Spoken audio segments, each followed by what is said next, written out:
Merci beaucoup. Madame la rectrice, Monsieur le Président, donc, chers collègues, donc, et puis à vous tous, bien sûr, avec un petit mot particulier à Didier Bouchon, c'était très sympa cette présentation. Je suis très fier d'être ici, cet événement solennel, très passionné par cette université, alors presque 700 ans, donc c'est quand même formidable. Et c'est vrai que je suis toujours, enfin, heureux, oui, mais alors, des fois, il paraît que je suis trop pessimiste, mais bon, il ne faut peut-être pas, mais quand même, c'est un problème très sérieux.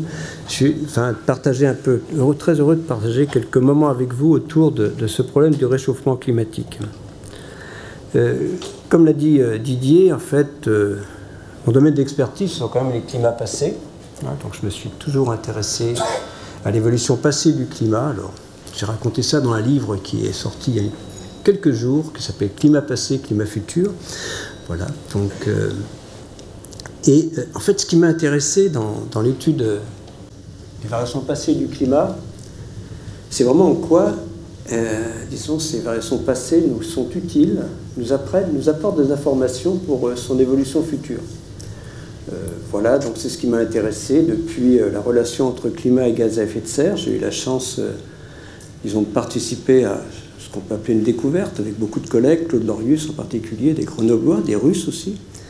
J'ai eu la chance aussi d'être associé à la découverte des variations climatiques rapides, donc qui sont vraiment aussi pertinentes par rapport à l'évolution future de notre climat, puisque sur le fait qu'il y ait eu dans le passé des variations climatiques extrêmement rapides, alors, disons, à l'échelle d'une décennie, nous interroge évidemment sur la stabilité de notre climat. C'est vrai aussi pour l'élévation du niveau de la mer, c'est vrai aussi pour tout l'intérêt de comprendre les variations, de mieux connaître les variations passées de notre climat à ce qui peut paraître court pour l'échelle de temps qui m'intéresse. Le dernier millénaire, les 2000 dernières années sont extrêmement importantes pour effectivement être capable de dire que la période que nous vivons aujourd'hui est exceptionnelle en ce sens qu'elle est en fait liée aux activités humaines. Donc c'est par cela que je vais commencer. Donc en remerciant tous ceux qui ont organisé cet après-midi. Donc attends, alors là ça doit marcher. Hein. Ouais, ça marche. Mais d'abord quand même, bien sûr, en m'adressant aux jeunes qui sont ici. Pourquoi bien sûr, quand on va parler du constat, de l'action, c'est toutes les générations sont concernées. Les jeunes qui sont ici, alors, je ne sais pas, ils sont ici, ceux de Saint-Germain, les trois clochers, oui? Ils sont? Ah oui, ils sont là. Hein. Voilà. Et puis, il y a beaucoup de jeunes quand même. Voilà, donc, pourquoi sont-ils doublement concernés? En fait, je dirais que ma génération, on est concernée par l'action, je l'espère, par l'adaptation, parce que le réchauffement climatique commence à être là, pas vraiment par les conséquences. Il faut bien se rendre compte que quand on parle de réchauffement climatique, ce n'est pas ce qu'on vit aujourd'hui. Si on ne fait rien pour lutter contre le réchauffement climatique, c'est un autre monde que nous sommes en train de préparer aux jeunes d'aujourd'hui. Pas aux générations futures, bien sûr aux générations futures, c'est clair.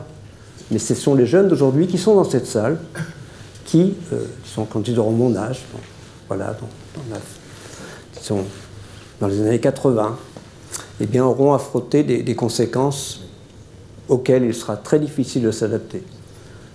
Bon, la France est peut-être un pays privilégié, mais d'autres pays, il ne sera même pas possible de s'adapter. Ça, si rien n'est fait pour lutter contre le réchauffement climatique. Donc c'est évidemment une hypothèse que j'espère ne pas voir vérifiée. Et bien sûr, ils sont aussi concernés par l'action parce que ce sont eux qui vont rentrer dans la vie professionnelle au cours des prochaines années, de la prochaine décennie. Et c'est quand même au cours de cette décennie que beaucoup de choses vont se jouer. Voilà donc un message spécial pour les jeunes, sachant que nous sommes vraiment tous concernés. Alors voilà pourquoi, par exemple, un domaine d'étude est-il important? Pourquoi est-il important? Ce que j'ai commencé à évoquer, c'est qu'il est important de connaître le climat du dernier millénaire, des 2 derniers millénaires, tout simplement parce que si je vous montre l'évolution du climat depuis 1950, Donc c'est là où on a des données on a fait des données, disons, de température depuis à peu près le milieu du 19e siècle, hein, des données sérieuses depuis le début du 20e siècle. Eh bien, ce qui est important, c'est est-ce qu'on est capable de dire que les 30 dernières années sont exceptionnelles? Si on n'a que disons que des chroniques sur 100, 150 ans, bien sûr, ce n'est pas suffisant. Mais ce qu'il apparaît très clairement, eh bien, c'est qu'on n'a jamais connu au cours du 2 derniers millénaires, disons, une période de 30 ans aussi chaude que celle dans laquelle nous vivons, et de façon très claire. En fait, alors par rapport à la période actuelle, disons par rapport à ces températures, ce qui est important, c'est de voir que les dernières années, en fait, là, les 5 dernières années, on a 2016 qui est l'année record, les 5 dernières années ont été les plus chaudes que nous ayons connues depuis 150 ans. Et les 30 dernières années sont les plus chaudes que nous ayons connues depuis au moins 2 millénaires. Donc nous sommes dans un climat clairement différent de celui qu'ont connu, je dirais, nos grands-parents, nos arrière-grands-parents, et dans lesquels se sont développées quand même nos civilisations au cours des derniers millénaires. Alors ce réchauffement, ça ne doit pas être une surprise. C'est ça qui est... Pourquoi ce n'est pas une surprise? Parce que ce que nous avons fait collectivement depuis, disons, le milieu du 19e siècle, eh bien, c'est de modifier la composition de l'atmosphère. Alors nous l'avons modifié, disons, alors, différents composés, bien sûr, nous l'avons modifié de différentes façons, mais là je vais insister plus sur ce qui concerne l'effet de serre, les gaz à effet de serre. Donc une belle journée comme aujourd'hui, le rayonnement solaire nous arrive sans trop de difficultés, mais une fois qu'il est réfléchi à la surface de la planète, eh bien, il y a une partie de ce rayonnement qui est absorbée par les gaz à effet de serre, le premier étant la vapeur d'eau. L'effet de serre n'est pas un problème, au contraire, hein, s'il n'y avait pas d'effet de serre, nous ne serions pas là, la température serait de moins 20 degrés, donc c'est son augmentation qui nous inquiète. Alors, la vapeur d'eau, en fait, on ne modifie pas la quantité dans l'atmosphère de façon directe par nos activités, de façon indirecte parce que l'océan se réchauffe et donc il y a plus de vapeur d'eau dans l'atmosphère qu'il y a une cinquantaine d'années, mais nous modifions, voilà, donc ces composés en particulier, le dioxyde de carbone, le gaz carbonique, le méthane, le protoxyde d'azote. Donc voilà, je ne vais pas tout énumérer, mais nous connaissons de façon très claire la façon dont nous modifions la composition de l'atmosphère. En particulier, l'augmentation de l'effet de serre est liée pour 80% au gaz carbonique, qui elle-même, disons en gros les 2/3 de l'augmentation de l'effet de serre sont liés à notre utilisation des combustibles fossiles, et à peu près 20% qui sont liés aux pratiques agricoles. Donc j'y reviendrai. Donc qu'est-ce qu'on a fait tout simplement de façon assez simple? On a augmenté le chauffage d'à peu près 1%.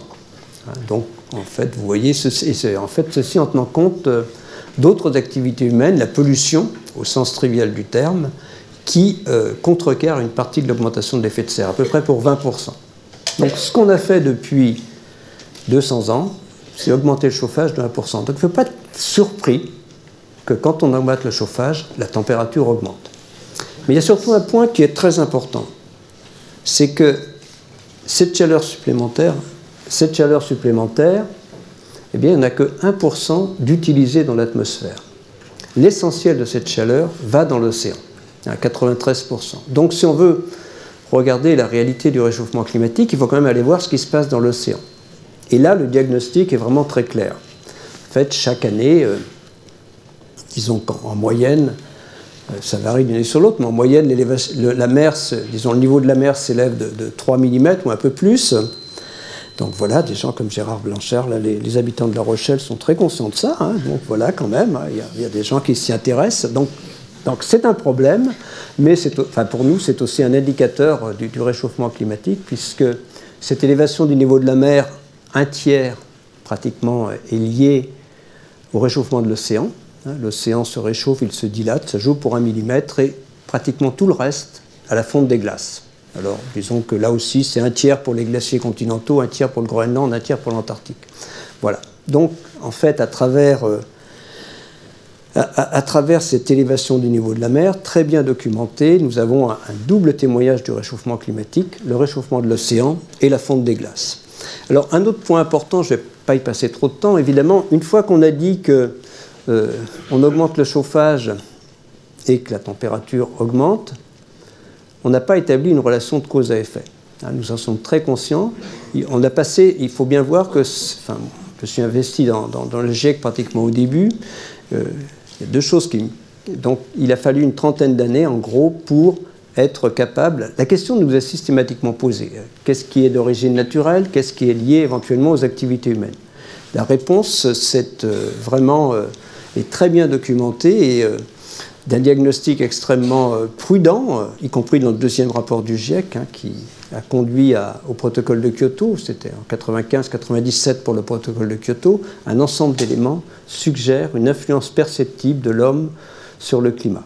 C'était très prudent, avec, disons, probablement, disons, le rapport du GIEC suivant en 2001, très probablement en 2007, et disons que nous sommes quasi certains, c'est le diagnostic du dernier rapport du GIEC complet, celui de 2014, nous sommes quasiment certains que eh bien, l'essentiel, c'est ça qui est important, du réchauffement climatique des 70 dernières années, depuis les années 50, est lié aux activités humaines. En fait, ce réchauffement, il est d'à peu près 8 dixièmes de degré. On peut l'expliquer complètement par nos activités, tandis que les causes naturelles de variation du climat, on peut parler de variation de l'activité solaire ou de l'activité volcanique. À chaque fois qu'il y a un grand volcan, eh bien, il y a un refroidissement de quelques dixièmes de degrés pendant quelques décennies. Ces causes naturelles ne peuvent expliquer qu'un dixième de degré. Donc, il faut se rendre à l'évidence, je dirais presque à regret, que, bien sûr, nous sommes dans un monde dont nous avons modifié le climat, et de façon quand même assez consciente. Il ne faut pas dire que nous ne savions pas.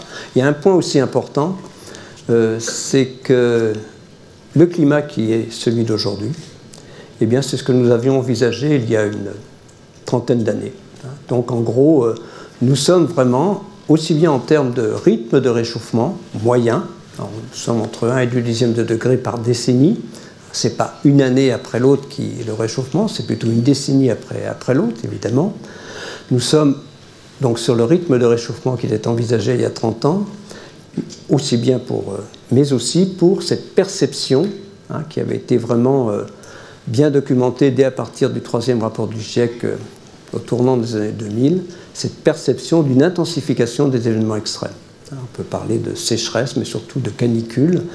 Tout cela, c'était vraiment des choses envisagées. Et le fait que, eh bien, je dirais que malheureusement, nous ne nous soyons pas trompés, doit nous amener à prendre au sérieux les projections qui sont faites pour, disons, les 30 prochaines années et au-delà. Donc, où allons-nous, justement, si rien n'était fait pour lutter contre le réchauffement climatique? Nous irions, disons, à la fin du siècle, vers un monde, donc réchauffement moyen de 4 à 5 degrés.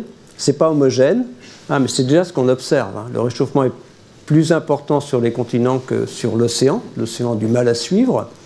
Et en fait, eh bien, il est surtout très important, 2 fois plus important que la valeur moyenne dans les régions polaires, dans l'Arctique, dans les régions de l'Arctique, pas au sud, tout simplement parce que dans ces régions, eh bien, il y a les surfaces couvertes de neige, couvertes de glace, se rétrécissent et en fait on remplace des surfaces réfléchissantes par des surfaces absorbantes. C'est ce qui explique que dans ces régions, largement en tout cas, disons, le réchauffement est 2 fois plus important en Arctique qu'en moyenne planétaire. Donc un monde, donc pour donner un simple chiffre, alors je me réfère toujours disons, à mon dada qui sont les données du passé, quand on regarde le dernier maximum glaciaire, c'était il y a 20 000 ans. En fait, bonne partie de l'Europe du Nord était couverte de glace, c'était vrai aussi pour une bonne partie de l'Amérique du Nord. Résultat, en fait, le niveau de la mer était 120 mètres en dessous de celui d'aujourd'hui. Tout simplement parce qu'il y avait une accumulation de glace sur le continent, un climat complètement différent, y compris chez nous. C'était 10-15 degrés plus froid en France, enfin ça dépend des saisons, une dizaine de degrés l'hiver par exemple, et c'est vrai que nos ancêtres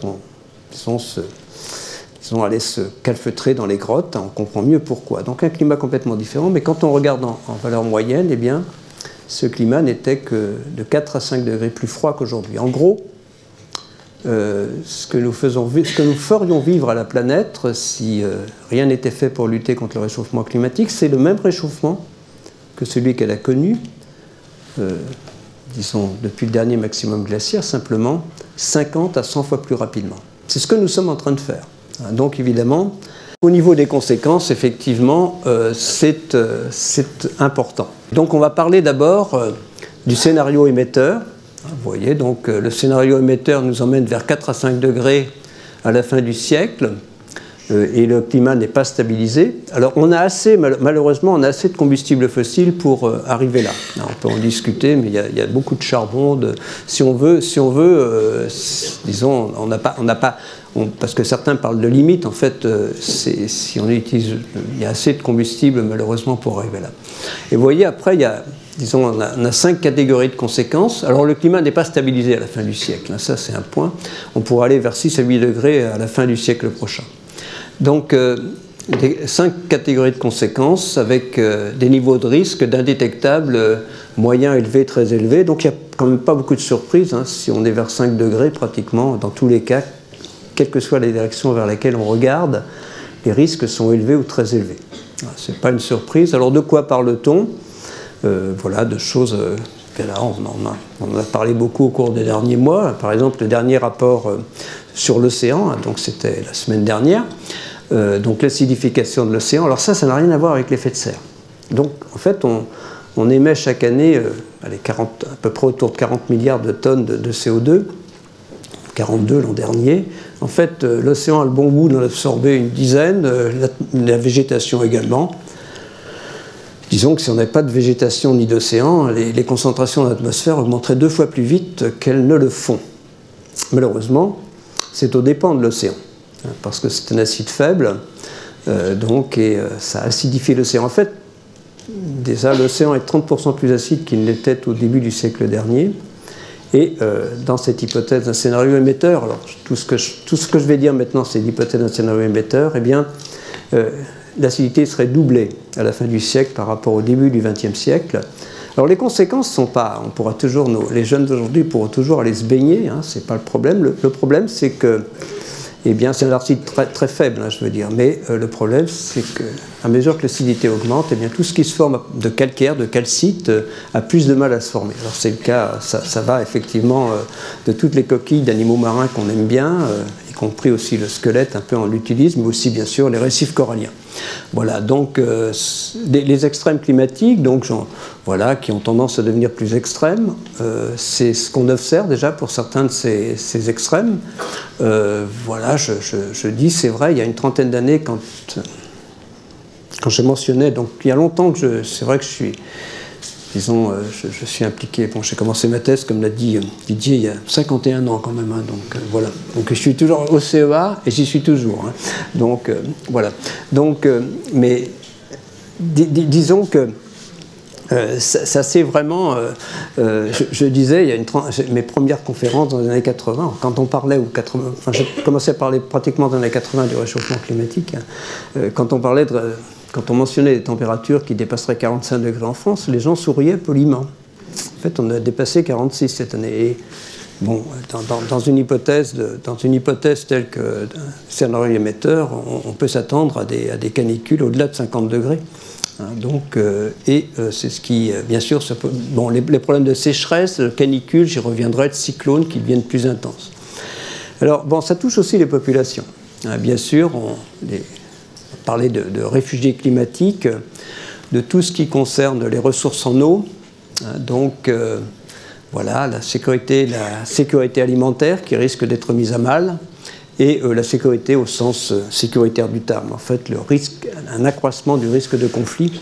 Alors bon, certains pensent déjà que certains conflits comme celui de Syrie ont un peu à voir avec le réchauffement climatique, hein, donc il y a beaucoup de discussions, mais il est bien là cet accroissement de risque de conflit. Alors, il faut aussi qu'on regarde autour de nous, hein, et bien sûr, il n'y a pas, m'inviter à parler du réchauffement climatique, mais ce n'est pas le seul problème environnemental auquel, en gros, disons, les jeunes d'aujourd'hui, nous faisons face, hein, nous devrions faire face. Il y a évidemment la perte de biodiversité, le récent rapport de nos collègues spécialistes en biodiversité, alors l'IPBES, hein, c'est sorti en mai dernier, il y a déjà une perte de biodiversité. Le troisième facteur de perte de biodiversité, c'est le réchauffement climatique. Après disons, après nos activités directes et puis aussi les activités de prédation de certaines espèces. Hein. Donc déjà, et le risque, c'est que, disons, là aussi, en cas de réchauffement important, eh bien, la perte de biodiversité serait affectée de façon importante parce que pratiquement la moitié des espèces à la fin du siècle auraient une capacité de déplacement inférieure à la vitesse de déplacement des zones climatiques. C'est vrai sur le continent, c'est vrai dans le milieu marin. Donc il faut bien voir que ces espèces auraient vraiment du mal à s'adapter. Donc les écosystèmes, la pollution aussi, c'est plus difficile de faire face à la pollution, en tout cas la pollution estivale en cas de canicule, c'est très clair, et puis tous les problèmes de santé et d'environnement. Et le constat assez général, c'est que, disons, si le changement climatique est rapide et important, eh bien, ça exacerbe les autres problèmes environnementaux qui n'ont pas besoin de ça. Hein, on voit bien. Donc, les phénomènes irréversibles, hein, l'élévation du niveau de la mer, donc les 30 cm qu'on connaît depuis le début du XXe siècle ne sont rien à ce qui nous attend. Probablement, enfin, là aussi, dans le cas d'un scénario émetteur, 1 mètre d'ici la fin du siècle, 3 mètres d'ici la fin du siècle prochain, et dans ce cas-là, un risque à échéance de quelques siècles, voire du millénaire, d'une fonte complète du Groenland. Ça, ce sont 7 mètres d'élévation du niveau de la mer. Alors on va me dire que ce qui se passe dans 500 ans ne nous intéresse pas, mais c'est quand même aujourd'hui que nous en décidons. Hein, c'est très clair. C'est au cours des prochaines décennies, c'est nous qui en décidons. Alors, il sera impossible d'arrêter l'élévation du niveau de la mer. Voilà, quoi qu'on fasse après. Donc voilà, le dégel du permafrost est seul gelé. Alors, si on prend maintenant, c'est un point qui m'intéresse beaucoup parce qu'on en a déjà discuté ici, si on prend maintenant ces conséquences du réchauffement climatique, non pas une par une, mais dans leur intégralité, le premier risque du réchauffement climatique, c'est vraiment l'accroissement des inégalités. Alors, je crois qu'on en est conscient entre pays riches et pays pauvres, ces derniers d'ailleurs n'ayant généralement pas beaucoup contribué aux émissions de gaz à effet de serre, mais bon, l'Afrique, 4 ou 5 degrés de plus, l'Afrique prend aussi 4 ou 5 degrés. Hein, c'est très important et des zones deviendraient carrément invivables, en ce sens, disons, invivables en ce sens qu'on ne pourrait pas avoir d'activité à l'extérieur pendant l'été. Hein, c'est vrai pour certaines régions de l'Asie du Sud-Est, hein, les conditions de température et d'humidité sont telles qu'en gros, bien sûr, si vous allez dehors, enfin bon, voilà, vous ne pouvez pas avoir d'activité normale en tout cas. Voilà, donc on en est conscient, mais ce dont on est moins conscient, c'est que ça vaut aussi pour les pays riches. Hein. Une de mes autres activités, je suis membre du Conseil économique, social et environnemental, je suis mon second mandat depuis presque maintenant 9 ans, hein, la 10e année, et nous avons fait justement avec une juriste Agnès Michelot de La Rochelle, une juriste, donc un avis du Conseil économique et social sur la justice climatique. En fait, sur cette idée que eh bien, tout le monde n'est pas égal par rapport au réchauffement climatique. Alors, un constat, c'était, dans notre cas, c'est enjeux et perspectives pour la France, et en fait, pour les pays développés, il y a un double aspect. Les populations les plus modestes sont généralement les plus vulnérables par rapport au réchauffement climatique.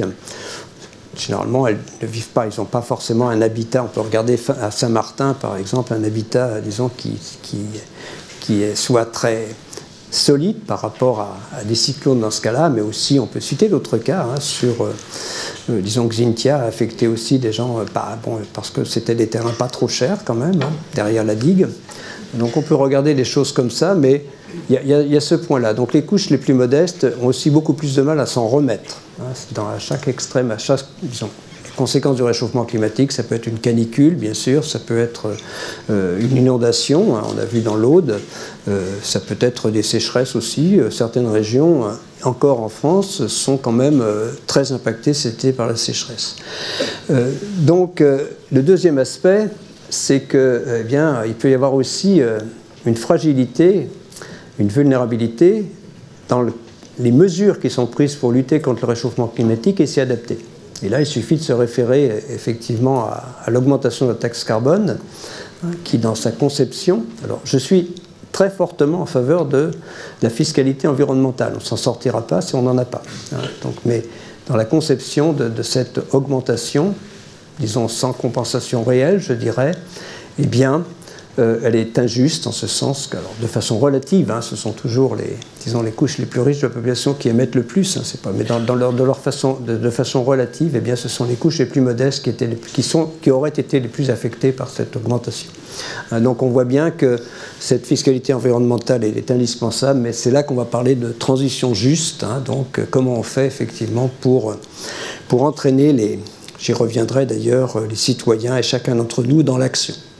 Alors voilà, donc, bon, pourquoi j'ai mis le mot de collapsologie? Parce que j'ai été très marqué, hein, donc il y a aussi une école, donc en particulier en France, des gens comme Pablo Servigne, que je rencontre soit demain ou après-demain, voilà, et beaucoup connaissent probablement l'ouvrage de Jared Diamond, hein, L'effondrement, et en fait j'ai été très surpris.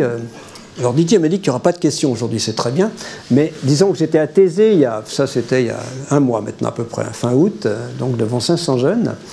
La moitié des questions à poser sur l'effondrement de nos civilisations. Il faut bien voir que nos jeunes, il y en a ici, vraiment cette théorie de l'effondrement les a extrêmement marqués. Donc il faut bien voir la responsabilité qu'on prend collectivement actuellement. Donc voilà, on a aussi dit dans une tribune qu'on a renvoyé dos à dos les climato-sceptiques et je dirais les collapsologues, mais bon, je pense quand même que j'ai plus envie de discuter avec les collapsologues qu'avec les climato-sceptiques. Donc ce que je ferai. Voilà, donc, mais c'est très important. Donc alors il y a évidemment, je ne veux pas être trop long, hein, parce que bon, il y a évidemment...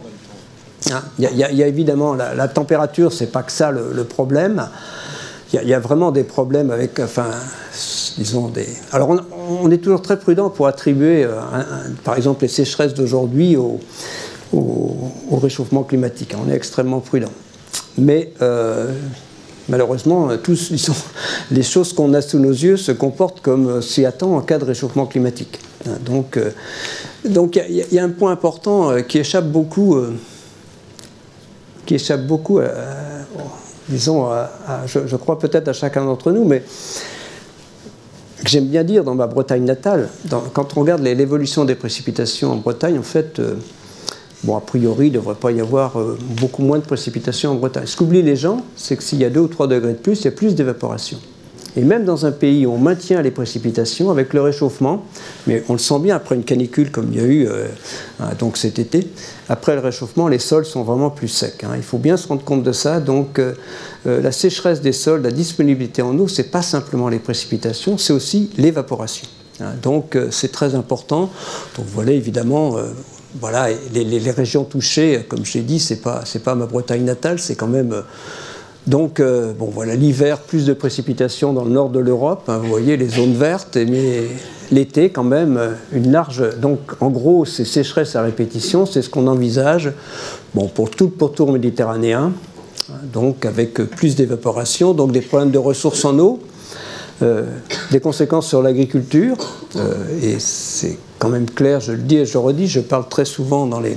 Bon, je ne suis pas bien vu... Si, enfin, disons, je suis très souvent invité dans le milieu agricole dont je suis issu, c'est très clair, donc voilà, mais disons, le message, c'est quand même que l'agriculture doit s'adapter. On ne peut pas... D'ailleurs, c'est vrai, je crois, pour chaque secteur d'économie, hein, chaque secteur doit... Il n'y a pas un secteur de l'économie qui peut se dire, le réchauffement climatique, ça ne m'intéresse pas, je ne suis pas concerné. Au contraire, la seule façon d'appréhender le problème, c'est de le prendre à bras-le-corps, hein, de l'intégrer à son développement, je dirais. Voilà, donc bien sûr, ça vaut aussi pour le nord de l'Afrique, et donc on peut imaginer, en tout cas ce sont les chiffres donnés, donc plus de migration de l'Afrique vers l'Europe, hein, puisque si on ne peut plus nourrir les gens, la sécurité alimentaire serait mise à mal dans beaucoup de régions, et bien sûr les feux de forêt. Donc, oui, j'ai une carte pour les feux de forêt, je ne veux pas tout illustrer, j'en illustre quelques-uns. Donc ça, ce sont les feux de forêt, donc ce sont des niveaux de risque. Donc en fait, on est très attaché à l'Europe, hein, vous comprendrez pourquoi après. Donc ce sont les niveaux de risque.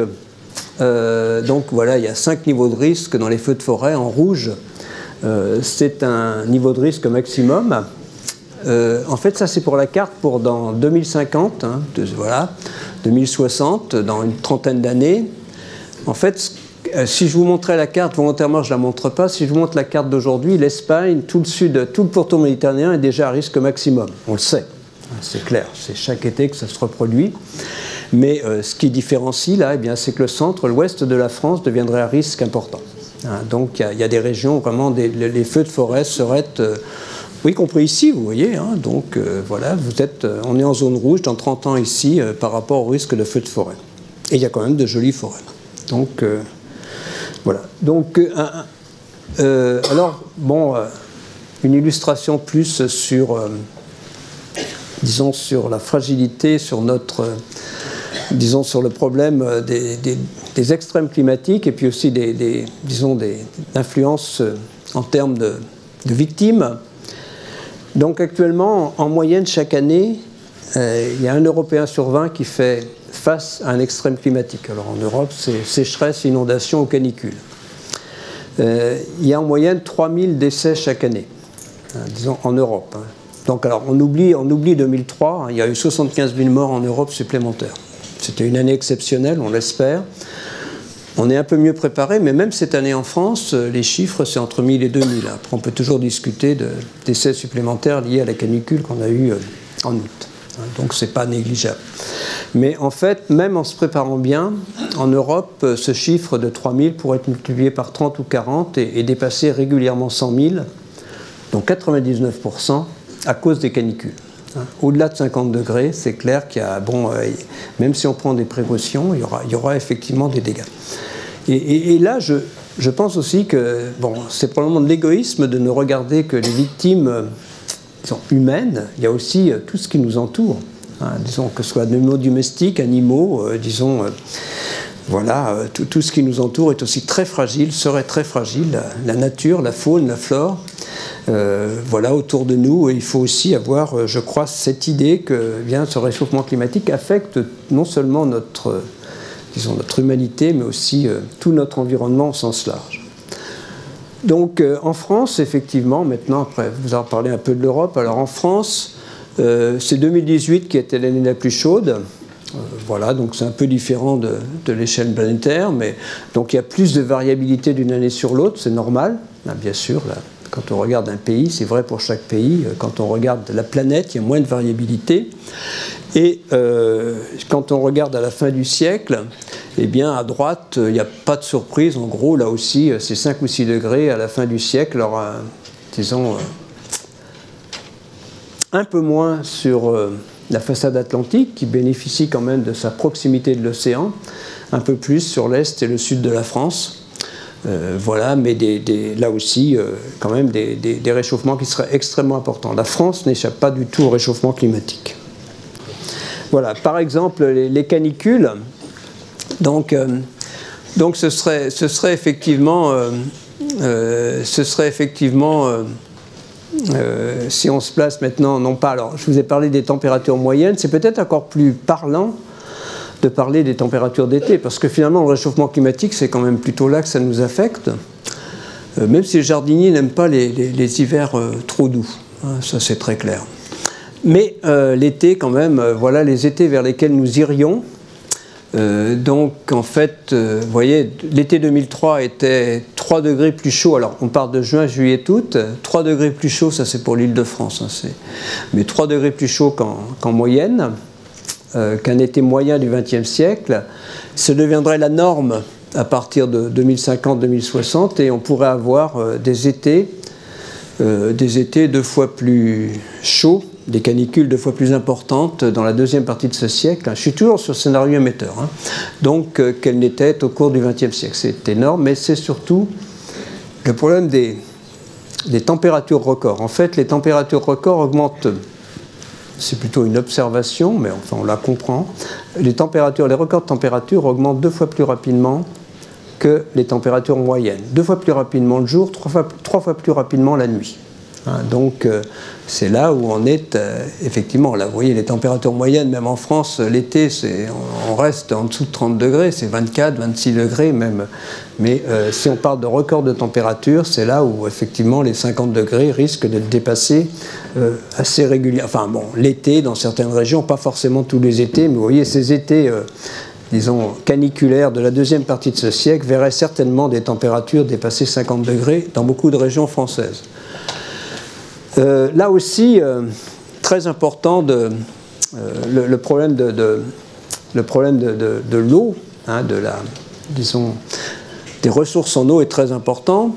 Là, on se met dans 30 ans, 30-40 ans, dans quelques décennies. Donc voilà, ça ce sont les débits des fleuves et rivières l'été. Non, ça c'est en moyenne annuelle, donc des diminutions jusqu'à divisé par 2. Hein, en gros, dans le sud de la France, largement, même ici, voilà, de partout, disons, les diminutions, c'est ce que j'ai déjà mentionné, même des régions où les précipitations restent constantes, le débit des fleuves et des rivières diminuera parce qu'il y a plus d'évaporation, moins de disponibilité en eau. J'ai repris là simplement le diagnostic. Il y a eu un rapport récemment, rapport Dantec du Sénat sur l'adaptation au réchauffement climatique. Donc les débits estivaux en 2030, enfin disons à horizon de 30 ans, seraient réduits de 30 à 60%. Donc il faut penser à tout cela. Ce sont des choses qui sont qui sont devant nous et pas à échéance disons de la fin du siècle. Donc tout ça pour donc effectivement en arriver à l'action.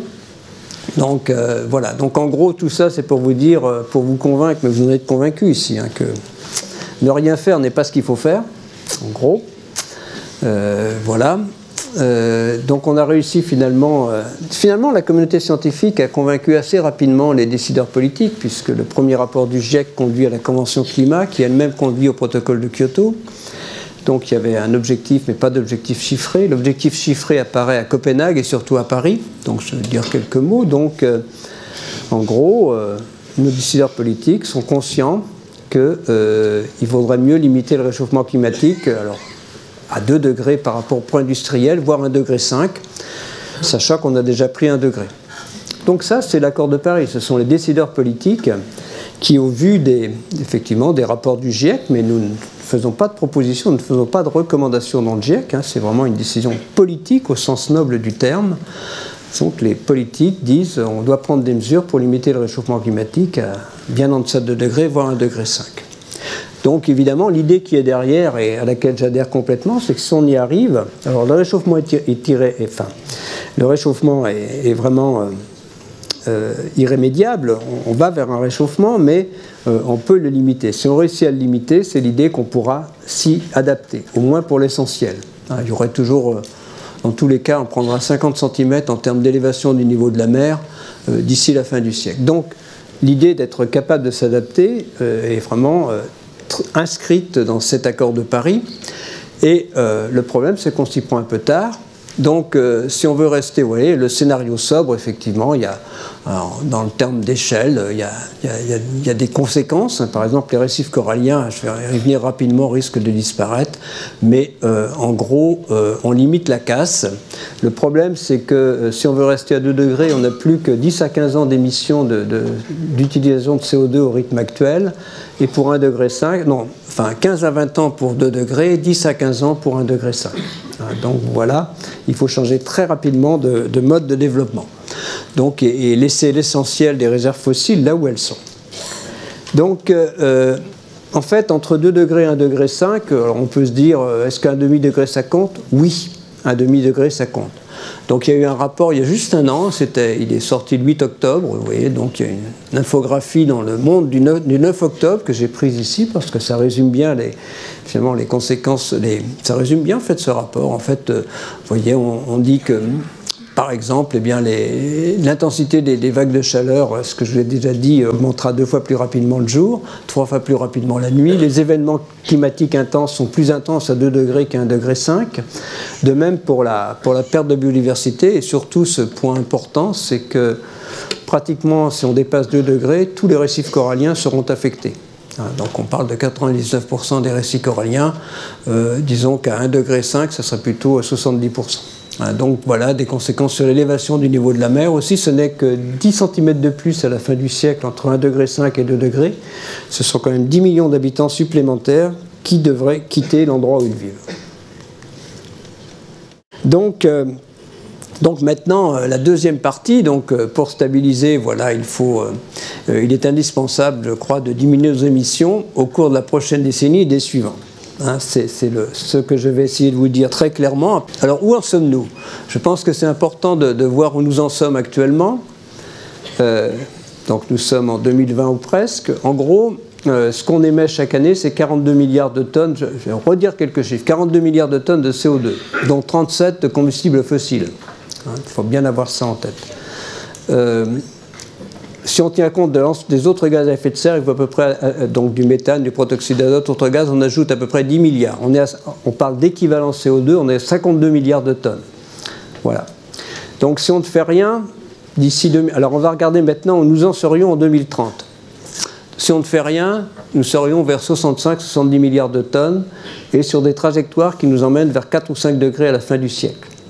L'accord de Paris actuellement, le problème de l'accord de Paris, c'est qu'il y a des engagements, que les engagements ne sont pas du tout en phase avec l'objectif. C'est d'ailleurs écrit dans l'accord de Paris.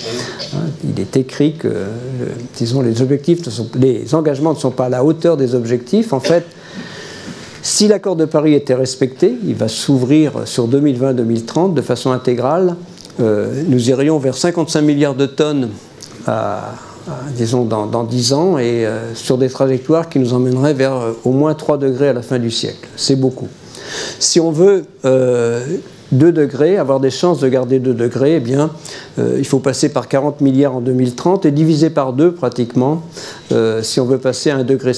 Hein. Et l'idée quand même du climatologue, c'est que bon, si nous étions raisonnables, nous ferions tout pour rester à 1,5 degré. Hein, c'est très clair, c'est le message quand même du dernier rapport du GIEC. Et puis on n'a pas fini pour autant, puisqu'il faut bien sûr cette neutralité carbone. Si on veut stabiliser, ça veut dire qu'il ne faut plus augmenter l'effet de serre, c'est la neutralité carbone. Alors les dates ne sont pas les mêmes, à 1,5 degré c'est dès 2050, à 2 degrés c'est plutôt vers 2070-2080, à 3 degrés on peut attendre la fin du siècle. Dans tout état de cause, il faut changer le mode de développement. Et c'est là qu'on doit réfléchir, le plus rapidement on le fait, mieux c'est très clair, y compris, j'y reviendrai, du point de vue économique. Donc voilà où nous en sommes. Donc, ouais,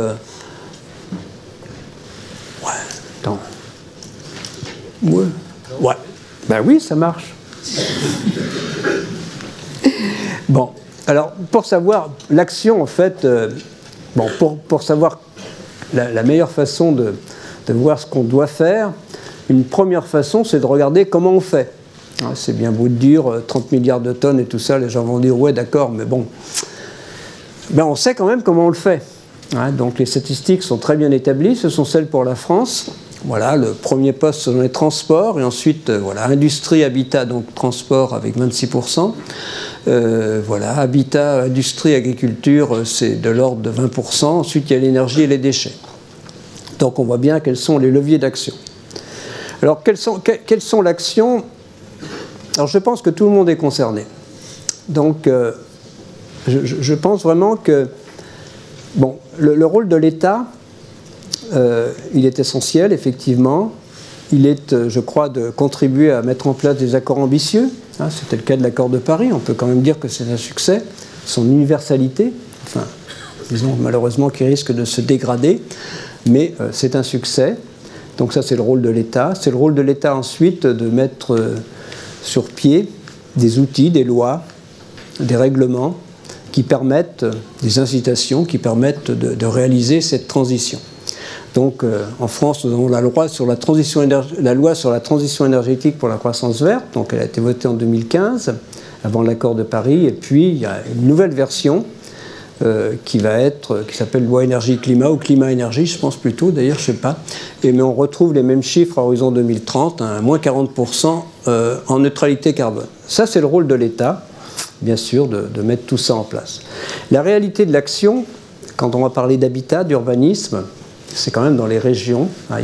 J'imagine ici des élus locaux, donc c'est très clair. C'est là où ça se passe. La réalité, quand on va parler de mobilité, quand on va parler d'urbanisme, quand on va parler aussi d'énergie renouvelable, ce sont les territoires, les villes qui sont concernées, les métropoles, et l'action, c'est là où elle passe. L'action aussi, pourquoi les territoires sont importants? Parce que les territoires ne sont pas égaux devant le réchauffement climatique. Si vous êtes, je vais reprendre l'exemple de La Rochelle, vous n'aurez pas le même problème que si vous êtes gérant d'une station de ski.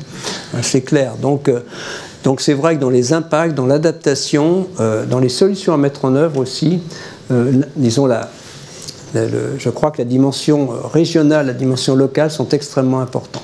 Hein, c'est là où les choses se passent dans la vie de tous les jours.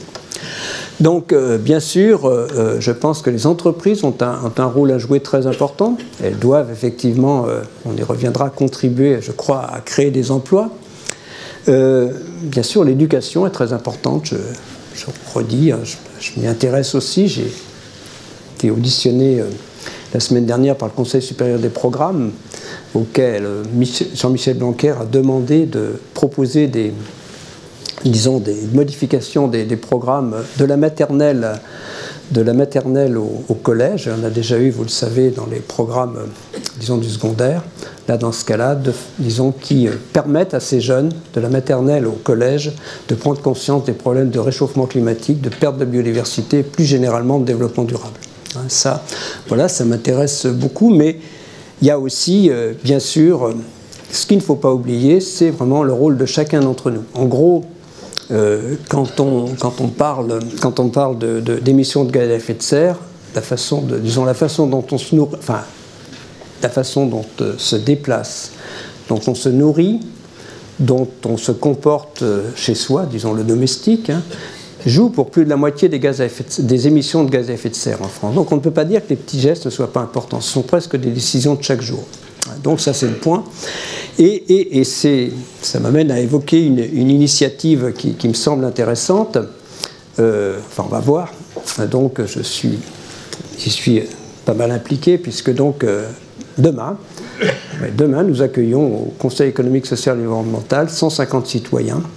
Donc cette convention citoyenne pour le climat, je suis membre du comité de gouvernance, et donc ça prend beaucoup de mon temps actuellement. Et donc, avec une lettre de mission très claire de la part d'Edouard Philippe, qui les accueillera demain, à savoir que, eh bien, on demande, la France a déjà pris du retard, hein, par rapport à, il y a des spécialistes ici, je suis sûr, la programmation pluriannuelle de l'énergie, par exemple, on a du retard. Et bon, voilà, donc demain, eh bien, ces citoyens devraient proposer des solutions pour que la France respecte ses objectifs à l'horizon 2030. La lettre de mission est très claire. Je crois, il y a aussi dans une dynamique de justice sociale, enfin d'équité. Voilà, donc on va voir, donc ça va durer 6 mois, on verra les propositions qui seront faites. La lettre de mission dit qu'elles ne pourront pas ne pas être examinées. En gros, soit au niveau législatif, soit au niveau de l'exécutif, soit au niveau du réglementaire. On verra bien tout cela, mais je pense que c'est une expérience intéressante, on va s'y plonger. Ensuite, donc, je dirais simplement, disons, quels sont pour moi les mots clés de cette transition. Je vais en terminer, enfin, j'ai encore un transparent. Bien sûr, l'efficacité énergétique, il y a quelque chose qui est dans la loi auquel les gens prêtent peu d'attention, sauf c'est que, bien sûr, c'est neutralité carbone à horizon 2050. Hein, c'est inscrit, ça sera inscrit dans la loi, dans la nouvelle loi. Mais il y a aussi cette division par 2 de notre consommation d'énergie. En gros, l'idée, c'est qu'on peut consommer 2 fois moins d'énergie en France et faire les mêmes choses, sans nuire au développement économique. Ça, c'est un point important. Bien sûr, il faut aussi que cette énergie devienne de moins en moins carbonée. On va parler du mix énergétique. Mais je ne crois pas qu'on arrivera à réaliser cette transition énergétique sans sobriété. L'efficacité énergétique, c'est faire les mêmes choses avec moins d'énergie, c'est très bien. La sobriété, c'est faire attention un peu à ce qu'on fait. Donc voilà, il y a aussi besoin de solidarité entre les générations, en France, entre les couches sociales, qu'on n'a pas vraiment, au niveau international, bien sûr, hein, mais cette solidarité-là, et je terminerai, je crois, là-dessus, on a bien sûr besoin d'investissement. Alors, bon, c'est un peu mon dada, donc effectivement, donc on a besoin d'investissement, et donc je me suis impliqué avec Pierre Laroutourou sur ces aspects, je vais en terminer là. Donc voilà, donc l'idée, c'est en fait un constat de la Cour européenne des comptes. Disons en gros ce constat, eh bien si on veut réussir la transition énergétique au niveau de l'Europe, il faudrait 1000 milliards chaque année, même plus. Donc voilà. Donc dédié à la transition énergétique. En gros, alors il y a déjà pas mal d'argent qui est investi dans la transition. En gros, dans beaucoup de pays européens, il faudrait de l'ordre de 2%. Hein, ça dépend des pays, disons d'investissements supplémentaires cette fois, disons en gros 40 milliards pour la France, c'est ce que dit d'ailleurs la stratégie nationale bas carbone, hein, 40 milliards supplémentaires pour réussir cette transition énergétique. Je ne crois pas qu'on la réussira si on reste sur le mode de financement actuel, et c'est quand même d'ailleurs une des raisons de la démission de Nicolas Hulot, c'est très clair. Donc notre proposition, qui est celle que nous avons faite, elle est, bon, l'intérêt, c'est de réussir la transition énergétique. Donc on propose avec Pierre Laroutourou donc ce pacte finance-climat, cette banque européenne pour le climat et la biodiversité, un budget dédié, bien sûr un traité aussi, le rôle du traité n'étant que de pérenniser ces deux outils, parce que là, disons, beaucoup d'entreprises, beaucoup de gens, beaucoup de personnes veulent aller de l'avant, mais ils veulent une pérennité des outils, des engagements. C'est ce qui manque beaucoup dans nos pays et au niveau européen. Et ce que je veux terminer à dire, parce que c'est vraiment une note d'optimisme, c'est que cette transition, elle est vraiment synonyme de dynamisme économique. Il faut la faire, ce n'est pas le contraire. Ceux qui pensent que c'est en s'accrochant aux combustibles fossiles qu'on va garder le dynamisme économique de notre pays, ils ont tort. Parce que cette transition, il va falloir la faire. Il faut bien comprendre, et plus rapidement on la fera, mieux ce sera économiquement, pas simplement écologiquement. Écologiquement, bien sûr. Voilà, c'est synonyme de dynamisme économique, de création d'emplois. En France, on parle de 6 à 900 000 créations d'emplois, bien sûr nettes, donc à horizon 2050, 6 millions au niveau de l'Europe. Et je crois pour les jeunes, là je m'adresse aux jeunes, je pense que c'est quand même extrêmement attractif. Parce que ce qu'on demande à votre génération, enfin ce qu'on invite, parce qu'on ne demande rien, c'est pas... Bon, donc ce qu'on aimerait que, disons, eh bien, c'est quand même beaucoup de créativité. Il y a beaucoup de verrous technologiques, mais il y a aussi beaucoup de verrous dans l'organisation de nos sociétés, qu'il faut effectivement, je crois, regarder et puis avancer. Voilà, c'est beaucoup de recherche, d'innovation, de créativité. Et donc, je demande simplement, j'invite les jeunes à ne pas baisser les bras, à regarder cette transition, à s'y engager et, je dirais, à continuer à se mobiliser. Je le dis très franchement. Merci beaucoup.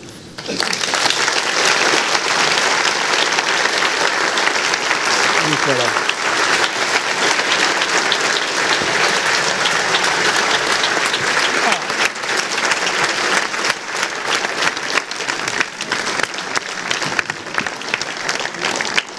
Je n'ai pas été trop long,